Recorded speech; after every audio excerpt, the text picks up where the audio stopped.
Hello hello everyone, मैं हूं समीर और इस वीडियो लेक्चर में आप दो मेथड से स्क्वायर करना सीखेंगे। एक तो सूत्र एकाधिकेन पूर्वेन और दूसरा सूत्र संकलन व्याकलन से। ठीक है, तो आपको इस वीडियो लेक्चर के साथ पूरा एंड तक बैठना है। आप दोनों मेथड से स्क्वायर करना सीख जाएंगे। ठीक है, मैं यहाँ पे दो क्वेश्चन करूँगा, एक तो क्वेश्चन नंबर 9 करूँगा और दूसरा क्वेश्चन नंबर 12 करूँगा। बाकी आपको खुद करना है घर पे, जिससे कि आपकी प्रैक्टिस भी अच्छी हो जाए। ठीक है, सेम मैं यहाँ पे क्वेश्चन नंबर 13 करूँगा और एक क्वेश्चन नंबर 16 कर दूंगा और 15 और 14 आपको खुद घर पे करना है। और जो मैं कर भी दूंगा वो भी आप घर पे बैठ के करो, ताकि आपकी प्रैक्टिस अच्छे तरीके से हो जाए। ठीक है, तो देखो यहाँ पे मैं दो मेथड ले रहा हूँ, सूत्र एकाधिकेन और दूसरा है सूत्र संकलन। इन दोनों से स्क्वायर करना सीखेंगे। तो सबसे पहले मैं सूत्र एकाधिकेन से स्क्वायर करना आपको सिखाता हूँ। 45 का स्क्वायर करना है सूत्र एकाधिकेन से। कैसे करोगे आप? बहुत ही सिंपल तरीका है।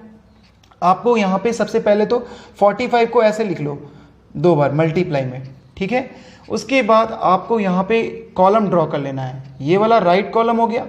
ठीक है, अगर राइट कॉलम में बोलता हूँ तो ये वाला हो गया और लेफ्ट कॉलम ये वाला हो गया। ठीक है, राइट वाले कॉलम में आपको वो संख्या अलग करके गुना में रखना है जिनको जोड़ने पे 10 है। तो देखिए 5 और 5 इनको जोड़ने पे 10 आ रहा है, तो 5 और 5 को आपको इसमें राइट कॉलम में रख लेना है। ठीक है, अब आपको देखना है इधर लेफ्ट वाले कॉलम में आपको जो कॉमन संख्या है, दोनों में जो कॉमन है 4, दोनों में कॉमन है, तो एक 4 को आपको ले लेना है। अब इसके बाद क्या करना है, क्योंकि इसका नाम है एकाधिकेन, तो आपको इस 4 में एक अधिक संख्या से गुणा करना है। तो 4 का एक अधिक क्या होगा, 5 होगा, उससे आपको गुणा करना है। तो इसका आंसर क्या आएगा 20 और इसका आंसर क्या आएगा 25। अब आपको यहाँ पे बेस भी लिखना है, क्योंकि एग्जाम में अगर आप बेस नहीं लिखोगे तो नंबर कट हो जाएगा। तो आपको बेस लिखना है 10।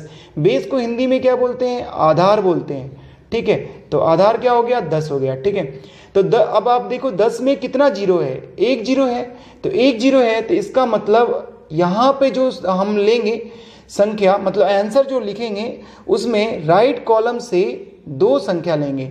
आधार में एक जीरो है, इसका मतलब ये हुआ कि राइट कॉलम से हम 2 संख्या लेंगे। एकाधिकेन में ऐसा होता है कि जितना बेस में जीरो होता है ना, दुगना संख्या राइट कॉलम से लिया जाता है। बेस में जितना जीरो होता है उससे दुगना संख्या राइट वाले कॉलम से एकाधिकेन के मेथड में लिया जाता है। तो आप 25 यहाँ पे आंसर ले लिए। अब यहाँ का क्या करेंगे, यहाँ का एज इट इज लिख देंगे। तो ये आपका क्या हो गया, आंसर हो गया। ठीक है, आप चेक कर सकते हो क्वेश्चन नंबर 9 का जो आंसर है यही है 20 और 25। क्लियर हो गया यहाँ तक स्टूडेंट? अब देखिए एक और क्वेश्चन में आपको 125 का स्क्वायर करके बता रहा हूँ। ठीक है, स्क्रीनशॉट ले लो आप, जो भी बताया जा रहा है उसको वीडियो को पॉज करके स्क्रीनशॉट ले लो। ठीक है, अब आप देखो यहाँ पे 125 का स्क्वायर करना है एकाधिकेन से, ये वाला क्वेश्चन। इसको भी हम लोग क्या करेंगे, 2 बार लिख लेंगे इस प्रकार से। ठीक है, और फिर यहाँ पे कॉलम बनाएंगे। ठीक है, राइट वाले कॉलम में हम उस संख्या का मल्टीप्लाई करेंगे जिनको जोड़ने पे क्या है 10 आए या फिर 100 आए या फिर 1000 आए।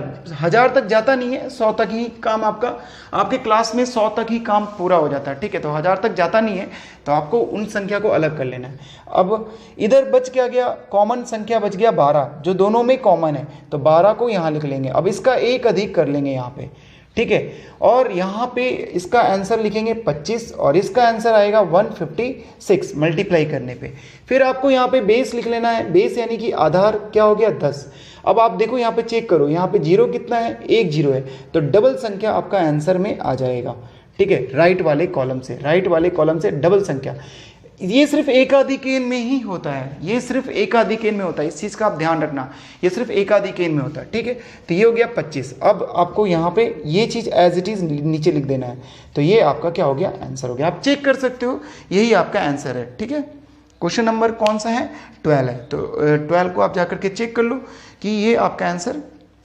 ठीक है, अब आप देखो नेक्स्ट क्वेश्चन मैं आपको बता रहा हूँ यहाँ पे संकलन व्याकलन से कैसे, बाकी जो बच गया 2 क्वेश्चन वो आप खुद करो। संकलन व्याकलन से कैसे करेंगे स्क्वायर, बहुत ही इजी मेथड है ये संकलन व्याकलन। इसमें कुछ भी आपको माथाफोड़ी नहीं होगी। देखिए 23 का स्क्वायर करना है आपको, तो आपको करना क्या है, इसमें जैसे मैं बता रहा हूँ वैसे करना। 23 में प्लस कर देना है 3 को और 23 में माइनस कर देना है 3 को और प्लस कर देना है 3 के स्क्वायर को। अब आपको लग रहा होगा सर ये कैसे हुआ, तो सबसे पहले आप इसका बेस देखो, इसका बेस चेक करोगे तो 20 होगा। हालांकि यहाँ पे बेस आपको लिखना नहीं होता, आप इस बेस को लिखोगे नहीं, लेकिन फिर भी मैं बता रहा हूँ इसका बेस जो होगा वो 20 हो जाएगा। अब 20 हो गया तो 20 आपने बेस ले लिया, मतलब जो इसके नियरर है ना, देखिए बेस क्या लेते हैं, बेस हम लोग लेते हैं 10 का मल्टीपल या 100 का मल्टीपल, 10 का मल्टीपल या 100 का मल्टीपल हम बेस लेते हैं, ठीक है। तो यहाँ पे एक चीज आप देखो कि ये जो 20 है वो किसका मल्टीपल है, 10 का मल्टीपल है।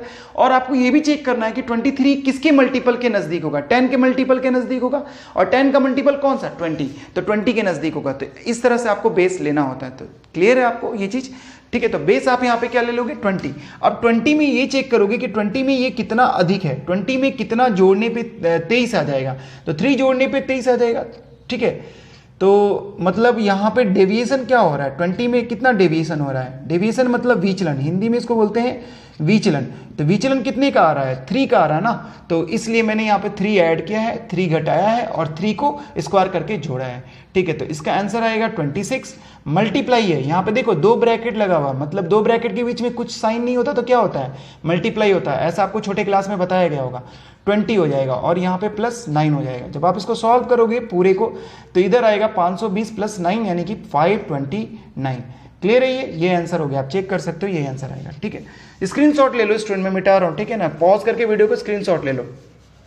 अब देखो एक और क्वेश्चन 89 देखते हैं। तो 89 कौन से बेस के नज़दीक है, आप बोलोगे 89 90 के बेस के नज़दीक है, 90 के बेस के नज़दीक है, ठीक है। तो 90 ले लिए। अब यहाँ पे आप डेविएशन चेक करोगे, डेविएशन इस बार चेक करोगे तो -1 आएगा डेविएशन, ठीक है। 89 में से 90 मतलब कितना आएगा डेविएशन, -1, लेकिन माइनस में डेविएशन को नहीं लिखते, प्लस में लिखेंगे। तो 1 का डेविएशन आ रहा है क्योंकि 90 में 1 का डेविएशन है। तो अब आपको यहाँ पे 89 में प्लस कर देना है 1 और 89 में से घटा देना है 1, ठीक है, और मल्टीप्लाई कर देना है आपको 1 के स्क्वायर से, सॉरी मल्टीप्लाई नहीं, प्लस कर देना है। तो यहाँ पे आप सॉल्व करोगे तो ये आ जाएगा 90 और ये आ जाएगा 88, ठीक है, और +1 का स्क्वायर यानी 1 आएगा। जब आप इसको सॉल्व करोगे मतलब 88 को 90 से मल्टीप्लाई करोगे तो आपका आएगा 7920 + 1। तो अब आपका आंसर फाइनल आंसर हो जाएगा 7921। तो ये आपका फाइनल आंसर हो जाएगा, ठीक है स्टूडेंट। क्लियर है आपको, देख लो आप चेक कर लो, यही आंसर है ना 7921, हाँ ठीक है यही आंसर है, ठीक है। आप इसको सॉल्व करोगे 88 को 90 से आप मल्टीप्लाई कर लो, 88 है ना उसको आप 90 से कर लो मल्टीप्लाई, तो 9 8 72 कैरी 7, 9 8 72, 72 और 7 79, ठीक है। और 90 था चूंकि तो यहाँ पे 0 लग जाएगा, ठीक है। तो ये आ गया सॉल्यूशन, ठीक है। तो आई होप स्टूडेंट आपको ये समझ में आ गया होगा दोनों मेथड। आपको बचा हुआ जो क्वेश्चन है खुद करना है और जो मैंने करा दिया है वो भी आप करो, ठीक है। Thank you, bye bye.